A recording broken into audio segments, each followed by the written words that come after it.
আমি দীর্ঘ 7 বছর যাবৎ তারেক রহমান বিদেশে বসে এবং দিবারাত্রি পরিশ্রম করে এই জাতিকে সংগঠিত করতে সক্ষম হয়েছেন এবং পুরো জাতিকে ঐক্যবদ্ধ করতে সক্ষম হয়েছেন এবং তিনি আজকে বিএনপির নেতা হিসেবে বিবেচনা নাই, তিনি আজকে বিএনপির সীমানা অতিক্রম করে তিনি আজকে জাতির নেতা।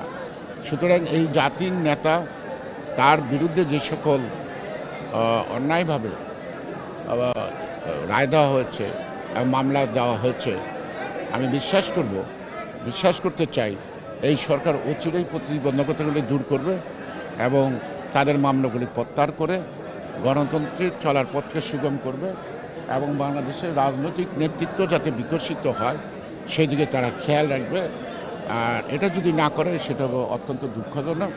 তাহলে এই যে 111-এর যে চক্রান্ত তার ধারাবাহিকতা 5ই আগস্ট পর্যন্ত শেখ হাসিনার নেতৃত্বে, তাহলে আমরা মনে করব যে এটা দুঃখজনক।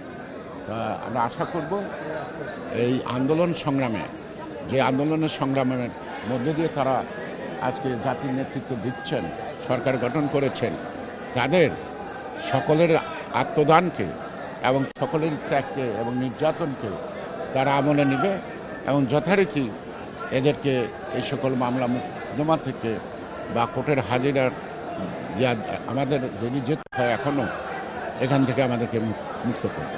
আমরা এটা কিছু রটনা আছে, একটা গুজবও আছে। আমরা বিশ্বাস করি 5ই আগস্টে যারা পরাজিত শক্তি তারা বসে নেয়, তারা হয়তো একটা স্যাবোটাইজ করার চেষ্টা করবে।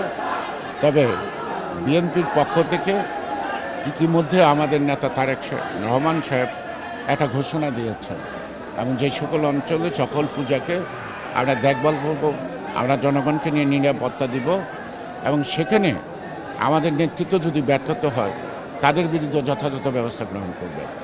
আমি আশা করি কুচক্রী মহল যতই চেষ্টা করুক, জাতির কপালে কলঙ্ক লেপন করার সকল অপচেষ্টা আমরা অত্যন্ত কঠিন হাতে মোকাবেলা করব।